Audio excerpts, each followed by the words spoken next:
हमारे साथ जो शख्स बैठे हुए हैं, आपको बता दें कि जब ये बनारस से ग्रेजुएशन करके जब अपने गांव लौटे तो गांव लौटने के बाद इनके पिताजी जो थे कुशल समाज सेवी थे। गांव के लोगों की इच्छा थी, ग्रामीणों की इच्छा थी कि ये चुनाव लड़े। तो आपको बता दें कि हालांकि इन्होंने 1990 में भारतीय जनता पार्टी का दामन थामा था और तब से भारतीय जनता पार्टी से जुड़े हुए हैं कार्यकर्ता के रूप में। और साथ ही साथ आपको बता दें कि 2001 में इन्होंने पंचायती चुनाव लड़ा और यहाँ के मुखिया बन गए। फिर आपको बता दें कि महिला आरक्षित सीट हुआ, फिर इनकी पत्नी मुखिया बनी। जिस वक्त ये मुखिया बने उस वक्त इनकी पत्नी जिला परिषद बनी। तो आप समझ सकते हैं कि इनकी राजनीतिक पृष्ठभूमि क्या रही होगी और समाज में क्या इज्जत और क्या स्थितियाँ रही होंगी कि ये लोग 2001 से लेकर 2016 तक कंटिन्यू पंचायत में बने रहे। हमारे साथ बैठे हुए हैं शिव कुमार उपाध्याय जी, कुचायकोट विधानसभा से भारतीय जनता पार्टी के प्रबल दावेदार माने जा रहे हैं विधायक प्रत्याशी के लिए। सबसे पहले स्वागत कर लेते हैं, फिर इनसे चर्चा करेंगे। बहुत बहुत स्वागत है जी। बहुत बहुत धन्यवाद आपको। चुनाव ही क्यों लड़ना चाहते हैं, राजनीति ही क्यों? राजनीति समाज सेवा का एक माध्यम है जी। राजनीति के माध्यम से समाज की सेवा की जाती है जी। और सेवा को ध्यान में रखकर ही मैंने इस क्षेत्र का चयन किया। ठीक है। 1990 में मैं जब बनारस से वापस आया था तो वहाँ पर भारतीय जनता पार्टी, क्योंकि मैंने देखा कि भारतीय जनता पार्टी की जो सोच है भारत माता को परम वैभव की शिखर पर पहुँचाने की और भारत माता को लेकर के काम करने वाली कोई पार्टी थी तो भारतीय जनता पार्टी थी। और इसी निमित्त मैंने भारतीय जनता पार्टी की सदस्यता ग्रहण की और तब से आज तक भारतीय जनता पार्टी के साथ जुड़ा हुआ हूँ, भारतीय जनता पार्टी का काम कर रहा हूँ। अच्छा, ये जो समाज सेवा वाली बात आपने कही, समाज सेवा आपके पिताजी भी करते थे, क्या हासिल हो गया था कि आप भी समाज सेवा का ही राह चुन लिए? मैं समझता हूँ कि भारतवर्ष में चूँकि लोकतंत्र की जननी बिहार है और प्रथम बार बिहार में ही, पूरे भारतवर्ष में प्रथम बार बिहार में ही वैशाली में जनतंत्र की स्थापना हुई थी। ठीक है। और राजनीति के माध्यम से ही समाज सेवा की जा सकती है। हम जानते हैं, मुझे इसका जो हम जिस पार्टी में रहते हैं, काम करते हैं, आप जानते हैं कि जब पार्टी आरएसएस जब की स्थापना हुई और आरएसएस ने जब ये देखा कि हमारी जो सोच है भारत माता को परम वैभव की शिखर पर पहुंचाने की, उसके लिए हमें चुनाव लड़ना होगा। बिना लोकसभा और विधानसभा में हमारे प्रतिनिधि जब तक नहीं रहते हैं, हम जनता की आवाज़ को वहाँ पर नहीं रख सकते हैं और नियम का निर्धारण, कानून का निर्धारण वहीं पर होता है। इसके लिए उस समय आपको जानकारी हो कि जनसंघ की स्थापना हुई थी और जनसंघ के बाद फिर भारतीय जनता पार्टी की स्थापना हुई थी और जनसंघ काल से लेकर भारतीय जनता पार्टी का जो विस्तृत स्वरूप है आज आपके सामने है। और समाज सेवा राजनीति में चुनाव लड़ के ही एक प्रतिनिधि के रूप में ही आकर ही की जा सकती है, ये कटु सत्य है। जहाँ तक हमें जानकारी है कि आपने जो ग्रेजुएशन किया, स्नातक की पढ़ाई की, वो आर्ट से आपने किया। आपकी मंसूबा भी थी कि यूपीएससी निकालना है और आईपीएस आईएएस बनना है। देखिए, मैं जब क्या ऐसा मतलब वाकया हुआ कि आपने अपने सपनों को छोड़ सीधे एकदम राजनीति में? देखिए, मेरी प्रबल इच्छा थी कि मैं एक प्रशासनिक पदाधिकारी बनूं। ठीक है। और यूपीएससी क्वालिफाई करना चाहता था, लेकिन जब गांव आया, गांव के लोगों के बीच में रहने लगा, कुछ समय बीते तो लोगों की इच्छा थी कि मैं समाज के लिए काम करूं और लोगों ने जब लोगों से जब प्रेरणा प्राप्त हुई, लोगों का झुकाव, स्नेह, प्रेम, आशीर्वाद मुझे मिलने लगा, तो मैंने सोचा कि क्यों ना इस क्षेत्र में ही आगे बढ़ा जाए और समाज सेवा इस क्षेत्र में रह कर ही किया जाए। और मैंने यूपीएससी क्वालिफाई करने के सपने को उसमें छोड़ने का काम किया और जनहित में जनता की सेवा के लिए इस राजनीति के क्षेत्र में आने का काम किया और 1990 में भाजपा की सदस्यता ग्रहण की।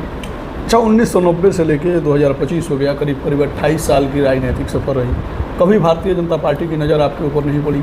सुनने में आता है कि भारतीय जनता पार्टी जो है कार्यकर्ताओं को नज़र में रखती है और उनको अपनी जिम्मेदारियां देने की मतलब कार्य करती है। देखिए, भारतीय जनता पार्टी कार्यकर्ताओं की पार्टी है। ठीक है। और आज पूरे विश्व में सबसे बड़ा राजनीतिक दल है भारतीय जनता पार्टी। लेकिन अब देख रहे हैं कि गठबंधन की राजनीति इस देश में अभी है, और गठबंधन की राजनीति इस समय मजबूरी है। और गठबंधन की राजनीति में आप देख रहे हैं कि सभी पार्टियों को कुछ न कुछ सबको त्याग करना पड़ता है, और उसी गठबंधन की राजनीति में भारतीय जनता पार्टी को कुचायकोट विधानसभा से भी त्याग करना पड़ा। तो 28 सालों से ऐसी क्या मजबूरी रही कि केवल भारतीय जनता पार्टी को मतलब शिव कुमार उपाध्याय के ही रूप में कुर्बानी देनी पड़ गई? देखिए, मेरे जैसे बिहार में हजारों कार्यकर्ता हैं, ठीक है, जिन्होंने मेरे समय से राजनीति की है, अपना समय दिया है, अपना धन दिया है, अपना सब कुछ दिया पार्टी को, लेकिन वे भी मेरी ही तरह आज त्याग कर रहे हैं। और मैं मानता हूँ कि जब यहाँ से 2010 से ही 2010 से तो हम भी सुन रहे हैं, ठीक है, कि बार बार शिव कुमार उपाध्याय का नाम जो है पारित किया जाता है, भेजा जाता है, लेकिन केवल बस सुनने में ही आता है कि अब की बार बुझाता है शिव कुमार उपाध्याय की टिकट मिली, ठीक ना, लेकिन लास्ट में अंत में होते होते ऐसा होता है कि शिव कुमार उपाध्याय जी का नाम गायब हो जाता है। देखिए, गठबंधन की राजनीति होगा, शीर्ष नेतृत्व को और प्रदेश नेतृत्व को तय करना होता है, और पार्लियामेंट्री बोर्ड को मेरा नाम हर बार 2010 से ही विधानसभा के उम्मीदवार के रूप में गया है, क्योंकि यहाँ की जो पृष्ठभूमि है कुचायकोट की, उस पृष्ठभूमि में मैं फिट बैठता हूँ। पार्टी को भी लगता है कि मेरा कार्यकर्ता यहाँ पर चुनाव जीत सकता है, तो हर बार पार्टी से मेरा नाम पार्लियामेंट्री बोर्ड दिल्ली को गया है। लेकिन गठबंधन की राजनीति होने के नाते पार्टी को इस सीट का त्याग करना पड़ा है। कहे नहीं अब पार्टी का त्याग देते हैं जब मौके नहीं मिलता है? तो देखिए, मैंने जब तो कई को पार्टी है, मैंने जब भारतीय जनता पार्टी की सदस्यता ग्रहण की तो भारत माता को परम वैभव के शिखर पर पहुंचाने के लिए हमने पार्टी की सेवा की या पार्टी को ज्वाइन किया। तो मुझे लगता है कि जिस पार्टी के लिए मैंने काम किया है, जिस पार्टी के लिए मैंने समय दिया है, जिस पार्टी के लिए मैंने हर एक क्षेत्र में पार्टी का प्रचार प्रसार किया है, उस पार्टी के ही बैनर तले, उस पार्टी के ही सिंबल तले मैं अपने विधानसभा का चुनाव लड़ूँ, ये मेरी इच्छा है। यानी कि जब भी लड़ेंगे तो भारतीय जनता पार्टी से ही लड़ेंगे? देखिए, मेरी तो प्रबल इच्छा यही रही है कि मैं जब भी चुनाव लड़ूं तो कमल से लड़ूं, कमल मेरा निशान हो। और कुचायकोट की जनता भी चाहती है कि यहाँ से ईवीएम पर कमल ही आए और कमल को वोट देने का अवसर प्राप्त हो यहाँ की जनता को।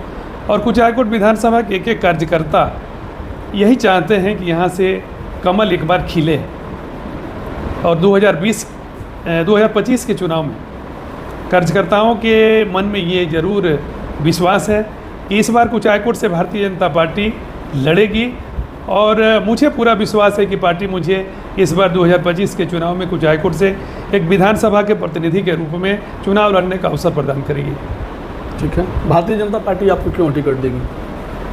भारतीय जनता पार्टी, या फिर मतलब क्यों आप टिकट मांग रहे हैं, क्यों मिलना चाहिए आपको टिकट? शुरू से मैंने आपसे कहा कि राजनीति सेवा का माध्यम है, ठीक है, और जब तक आप कोई प्रतिनिधि नहीं बनते हैं, आप जनता की सेवा नहीं कर सकते हैं।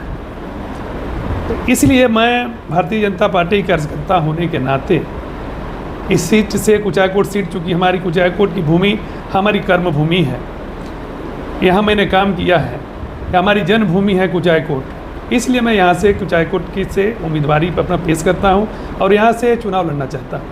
कहीं नहीं ट्राई कर लेते हैं, कभी गोपालगंज सदर ट्राई कर लेते हैं, बरौली ट्राई कर लेते हैं, बैकुंठपुर ट्राई कर लेते हैं, हथुआ, कभी गोपालगंज, हथुआ, बैकुंठपुर के बारे में मैंने कभी सोचा नहीं। हमारी सोच है कि मेरी कर्मभूमि कुचायकोट है, जन्मभूमि कुचायकोट है, चुनाव लड़ूंगा तो कुचायकोट से लड़ूंगा, अन्यथा नहीं लड़ूंगा। देखिए, राजनीति में तो नहीं लड़ने का प्रश्न नहीं उठता है, चुनाव लड़ेंगे, चुनाव लड़ना है, नहीं लड़ने का प्रश्न नहीं है, चुनाव लड़ना है। भविष्य में पार्टी छोड़ भी सकते हैं फिर चुनाव लड़ने के लिए? देखिए, मुझे पूरा विश्वास है कि यहाँ तो मैंने अपने शीर्ष नेतृत्व को लिखा है, अपने केंद्रीय नेतृत्व को लिखा है, अभी की जो स्थिति है यहाँ पर भाजपा के कार्यकर्ता और यहाँ की जनता भी ईवीएम पर कमल चाहती है, और मुझे पूरा विश्वास है कि यहाँ से इस बार भारतीय जनता पार्टी चुनाव लड़ेगी। मान लीजिए कांग्रेस का ऑफर आ जाए? अभी तो मैं यही चाहता हूँ कि यहाँ से भाजपा चुनाव लड़े, यहाँ कार्यकर्ताओं की इच्छा कि भाजपा चुनाव लड़े। यानी कि किसी भी शर्त पे अभी अदर किसी पार्टी में जाने का मनसूबा नहीं है? देखिए, पार्टी क्या निर्णय लेती है, मुझे लगता है कि पार्टी इस बार भारतीय जनता पार्टी के रूप में एक प्रतिनिधि जो तय करेगी वो मेरा नाम होगा, शिव कुमार उपाध्याय का नाम होगा, और यहाँ से शिव कुमार उपाध्याय को चुनाव लड़ाने का काम पार्टी यहाँ से करेगी। तो मान लीजिए शिव कुमार उपाध्याय को अगर पार्टी टिकट दे देती है, भारतीय जनता पार्टी का सिंबल मिल जाता है जी, उपाध्याय जी आएंगे वोट मांगने के लिए, ठीक है, क्षेत्र में जाएंगे, जनता क्यों वोट करेगी? इस पूरे भारतवर्ष को माननीय प्रधानमंत्री नरेंद्र मोदी जैसा नेता मिला है जिसकी पहचान पूरे विश्व स्तर पर है, और आज के दिन में अगर जनता का विश्वास किसी पार्टी के प्रति, समर्पण और निष्ठा किसी पार्टी के प्रति है तो उस पार्टी का नाम है भारतीय जनता पार्टी। तो मोदी जी का गाना गा के आप लोग कब तक वोट मांगते रहेंगे? आपकी अपनी मोदी जी हमारे नेता हैं, मोदी जी के गाना हम नहीं गाते। व्यक्तिगत छवि क्या है क्षेत्र में? मेरी यहाँ से व्यक्तिगत जो छवि है, एक आप कहीं से भी पूछ सकते हैं कि शिव कुमार उपाध्याय के नाम पर आज तक 107 का मुकदमा भी दर्ज नहीं हुआ। मैं साफ और स्वच्छ छवि का व्यक्ति हूँ और क्षेत्र में मैंने काम किया है। लेकिन सुनने में आता है कि बाहुबली लोग से भी टक्कर ले लेते हैं कभी कभी। बाहुबली लोग, मैं देखिए जनता सबसे बड़ी बाहुबली है, जनता बाहुबली है। मैं तो समझता हूँ कि जनता से बड़ा बाहुबली कोई नहीं है, जनता सबसे बड़ी बाहुबली है। और जब जनता साथ हो तो किसी बाहुबली की क्या विश्वास हो सकती है? जनता ही सबसे बड़ी बाहुबली है, जनता ही बाहुबली, जनता ही बाहुबली है। जनता जिसके साथ है सबसे बड़ा बाहुबली वही होता है। चलिए ठीक है, चुनाव जीत भी जाते हैं, फिर क्षेत्र के लिए क्या करेंगे? मेरे लिए कुचायकोट के लिए बहुत सपने हैं। मैंने कुचायकोट के लिए बहुत सपने देखे। यहाँ की सड़कें चकाचक हों, यहाँ पर स्वास्थ्य के क्षेत्र में काम हो, यहाँ पर स्वास्थ्य के क्षेत्र में काम हो, यहाँ पर शिक्षा के क्षेत्र में काम हो। सड़कें तो चमचमा रही हैं। ये चुनाव आते हैं, जब चुनाव आता है तो सड़कों में काम लगाया जाता है, सड़कों का शिलान्यास चालू हो जाता है, सड़कों का भूमि पूजन चालू हो जाता है। ठीक है। और जैसे ही चुनाव खत्म, सारी योजनाएं पेंडिंग समाप्त। एक ही विकास की योजना है हमारे वर्तमान विधायक जी की, मैं इसे अदरवाइज नहीं, जो सार्वजनिक है उस चीज़ को मैं रख रहा हूँ। दाल भात तरकारी साड़ी योजना। दाल भात तरकारी साड़ी योजना, हाँ, ये क्या है? ये विधायक जी तो माई बहन योजना सुने थे आरजेडी का, लेकिन विधायक हमारे स्थानीय जो माननीय विधायक हैं जी, उनकी ये मतलब योजना है जी। 5 साल, जैसे ही 5 साल बीतते हैं जी जी, विधायक जी जनवरी में एक योजना चालू करते हैं। 5 साल जब चुनाव होने होते हैं तो दाल भात तरकारी योजना, साड़ी योजना। आप सम्मान समारोह की तो बात नहीं कर रहे हैं। सम्मान समारोह क्या है? वो तो सालों साल चलता फील्ड है। में जनता के बीच कोई काम नहीं हो और 5 वर्ष के बाद जब चुनाव आने हो तो उनको दाल भात तरकारी खिलाइए और 100 रुपया की साड़ी दे दीजिए, यही तो योजना है। तो ये आप क्यों नहीं करते हैं? मैं हाँ?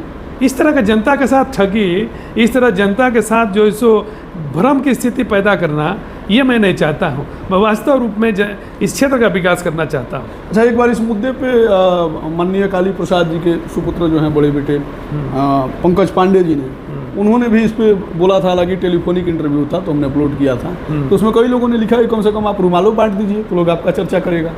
तो जैसे आप बोल रहे हैं ये बतिया, ठीक है, दाल भात सब्जी और साड़ी योजना, तो आपसे भी लोग पूछ देंगे कि आप क्या बांटते हैं। देखिए, आपको लगता है कि बिना दारू मुर्गा और पौआ का पैसा का मतलब वोट लोग दे देगा आपको? देखिए, कुचायकोट के लोग बिकाऊ नहीं है, मैं जानता हूँ। तो बिकाऊ नहीं है तो फिर दाल भात सब्जी साड़ी योजना बोल रहे हैं तो लोग कैसे वोट देते हैं? कुचायकोट के लोग बिकाऊ नहीं है, कुचायकोट की जनता बिकाऊ नहीं है, कुचायकोट की एक एक मतदाता बिकाऊ नहीं है। ठीक है। कुचायकोट के लोगों को भ्रम में डाल के और सम्मान समारोह के नाम पर उनका जो सो दोहन किया जाता है, शोषण किया जाता है, इसके विरुद्ध कोई आवाज़ नहीं उठाता। मैं स्पष्ट आपके माध्यम से कहना चाहता हूँ कि ये कुचायकोट की जनता का शोषण है, कुचायकोट की जनता का दोहन है। सिर्फ चुनाव के समय ही जनता यहाँ की याद आती है। अच्छा, ये बात बताइए उपाध्याय जी, मान लीजिए कि जेडीयू का ही सीट फिर रह जाएगा कुचायकोट, क्या करेंगे? देखिए, हम अगर ये सीट पार्टी नहीं मानती है, अगर ये पार्टी को देनी पड़ती है, जदयू को ही सीट चली जाती है, तो निश्चित रूप से मैं 2025 का चुनाव लड़ूंगा। मैं चुनाव मैं लड़ूंगा 2025 का चुनाव। पार्टी कौन सी होगी? और पार्टी का निर्णय बाद में होगा, इसकी चर्चा हम बाद में करेंगे। लेकिन चुनाव हर हाल में अगर जदयू को सीट जाती है तो मैं चुनाव लड़ूंगा और यहाँ के अपने भारतीय जनता पार्टी के कार्यकर्ताओं के साथ बैठक करके उनकी सहमति लेकर ही मैं चुनाव लड़ूंगा और चुनाव मैदान में मैं रहूंगा। लेकिन चुनाव लड़ेंगे और चुनाव जीतूंगा भी, चुनाव जीत भी जाएगा। चुनाव जीतूंगा भी। हाल फिलहाल में देश में मातम का माहौल था जब पहलगाम अटैक हुआ था। पाकिस्तानी टेरर ने निर्दोष 26 से 28 लोगों को मार दिए थे। तो ऐसा लग रहा था कि अब अपना देश जो है जवाब नहीं देगा। हालांकि फिर जब ऑपरेशन सिंदूर हुआ फिर लोगों के अंदर उम्मीदें जगी हैं और भारत पाकिस्तान में तनातनी का माहौल है। क्या कहेंगे इसमें? पहलगाम घटना बहुत पाकिस्तान का कायराना घटना है। पाकिस्तान आतंकवाद की जड़ है और आतंकवाद को प्रश्रय देता है पाकिस्तान। लेकिन जैसे ही पहलगाम की घटना हुई, मैं आपके माध्यम से उन सभी निर्दोष नागरिकों के प्रति संवेदना प्रकट करता हूँ, उन्हें श्रद्धांजलि अर्पित करता हूँ। बहुत ही दुखद घटना है और लोगों को लगा कि इस घटना के बाद मोदी जी चुप हो जाएंगे। कुछ दिन चुप्पी रही। लोग इस ताक में थे कि आखिर भारत सरकार करती क्या है। विपक्ष के लोग भी इस ताक में थे। लेकिन हम सभी मोदी जी को जानते हैं। मोदी जी इसका करारा जवाब देना जानते हैं। पिछले बार भी उन्होंने करारा जवाब दिया था। भाजपा की सरकार बनी है, कारगिल का युद्ध हो, उस समय से भी आपने देखा होगा किस तरह वाजपेयी जी के नेतृत्व में पाकिस्तान को जवाब दिया गया था। और इस बार भी ऑपरेशन सिंदूर के माध्यम से माननीय मोदी जी ने, माननीय अमित शाह जी ने, माननीय रक्षा मंत्री राजनाथ सिंह जी ने पाकिस्तान को जवाब देने का काम किया है। और मैं समझता हूँ कि पाकिस्तान अगर भारत से लड़ने का काम करेगा तो पाकिस्तान का नाम इस विश्व के नक्शे से मिटाने का काम भारत करेगा निश्चित। आपको बता दें कि हमारे साथ कुचायकोट के भारतीय जनता पार्टी से प्रबल दावेदार विधायक प्रत्याशी यानी कि शिव कुमार उपाध्याय जी थे। इनसे तमाम मुद्दे पे बातचीत हुई। इस वार्तालाप पे आपका क्या कहना है कमेंट सेक्शन में ज़रूर लिखिएगा। अगली बार मिलेंगे तो फिर विधिवत इनसे सवाल करेंगे। हालांकि आपके जहन में अगर इनके खिलाफ अगर कोई शिकायत भी है तो आप लिखिए। अगर इनके लिए कोई सुझाव है वो भी लिखिए। अगर इनसे कोई सवाल है वो भी लिखिए। अगली बार मिलेंगे तो पूछ ही लेंगे। मिलते हैं फिर। प्रणाम।